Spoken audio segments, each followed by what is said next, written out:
तो लीजिए प्यारे विद्यार्थियों, हमारे पास में आ चुका है आपका मासिक मूल्यांकन सितंबर 2025 के लिए कक्षा 10 का विज्ञान विषय का पूरा पेपर और इसका पूरा सॉल्यूशन।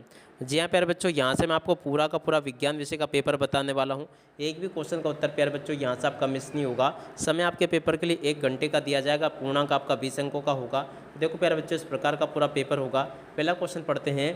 कोई विलयन लाल लिटमस को नीला कर देता है, इसका पीएच मान संभवतः कितना होगा। देखो प्यारे बच्चों, यहाँ से आपको लिख देना 10 होगा। और अपच का उपचार करने के लिए निम्न में से कौन सी औषधि का उपयोग किया जाता है। तो देखो प्यारे बच्चों, अपच का उपचार करने के लिए एंटासिड नाम की औषधि का उपयोग किया जाता है।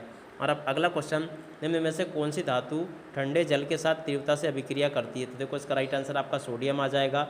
निम्न में से कौन सी धातु ऊष्मा की सबसे अच्छी चालक होती है। चौथे नंबर का जो क्वेश्चन प्यारे बच्चों पूछा है ना, इसका राइट आंसर आपको यहाँ से लिखना होगा, तांबा होती है। और उसके बाद में देखो यहाँ से आपको रिक्त स्थानों की पूर्ति पूछी जाएगी। तो चलो मैं आपको जल्दी से रिक्त स्थानों की पूर्ति को और बता देता हूँ। पहला क्वेश्चन पूछा है, अम्ल और क्षारक की अभिक्रिया से तथा जल का निर्माण होता है। तो देखो पहले बच्चों, अम्ल और क्षारक की अभिक्रिया से लवण तथा जल का निर्माण होता है। तो देखो यहाँ से आपको क्या लिखना होगा, लवण तथा जल का निर्माण होता है। और अब अगला क्वेश्चन देखो, जिप्सम को 373 के पर गर्म करने पर प्राप्त होता है। तो देखो प्यारे बच्चों, जिप्सम को 373 के पर गर्म करने पर प्लास्टर ऑफ पेरिस प्राप्त होता है। तो देखो यहाँ से क्या लिखोगे, प्लास्टर और उसके बाद में ओप और उसके बाद में यहाँ से आपको लिखना होगा आगे पेरिस। देखो यहाँ से आपको प्लास्टर ऑफ पेरिस लिखना होगा। और अब अगला क्वेश्चन देखते हैं क्या दे रखा है। आयनिक यौगिकों का गलनांक होता है। देखो प्यारे बच्चों, आयनिक यौगिकों का गलनांक क्या होता है, उच्च होता है। तो देखो यहाँ से आपको उच्च लिखना होगा। और उसके बाद में देखो यहाँ से आप लोग एक शब्द या फिर एक वाक्य में उत्तर को भी देख लें। धातु की किसी अम्ल के साथ अभिक्रिया होने पर कौन सी गैस उत्सर्जित होती है। और उसके बाद में किसी धातु को चाकू से काटा जा सकता है। उसके बाद में देखो प्यारे बच्चों, आपको इन क्वेश्चन के उत्तर देख ले हैं। तो देखो यहाँ पे जो क्वेश्चन प्यारे बच्चों पूछा है, कौन सी गैस उत्सर्जित होती है। तो देखो यहाँ से आपको याद रखना होगा हाइड्रोजन। क्या लिखोगे, हाइड्रोजन प्यारे बच्चों यहाँ से आपको लिखना होगा।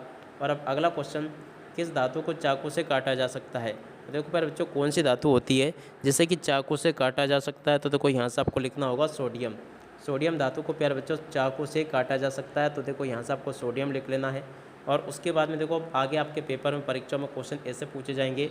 आम्ल और क्षार में 2 अंतर आपको बताने हैं। सक्रियता श्रेणी किसे कहते हैं। विस्थापन अभिक्रिया और द्विविस्थापन अभिक्रिया में प्यारे बच्चों आपको अंतर बताने हैं। देखो इस प्रकार से क्वेश्चन पूछे जाएंगे। अब चलो मैं आपको इन सभी क्वेश्चन के उत्तर और बता देता हूँ।